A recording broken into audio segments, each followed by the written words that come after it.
This is the 38D standard sports bra PDF pattern preview, starting with the cover page, which also has a test square so you can confirm you've printed your pattern correctly. Let's move on to page 1, which has the center front cup patterns. We have two options here, one that will be cut for the zip and one fold option.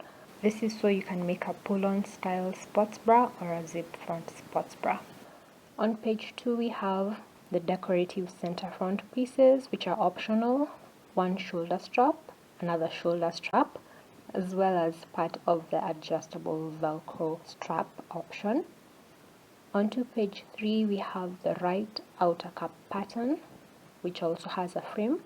And then on page 4 we have the zipper tab, and then the rest of the adjustable Velcro back shoulder strap, since it fits on 2 pages.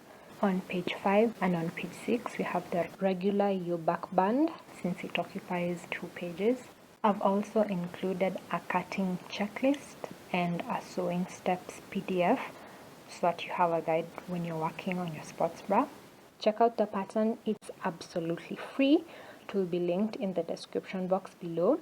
I'll also link the collection page. Bye!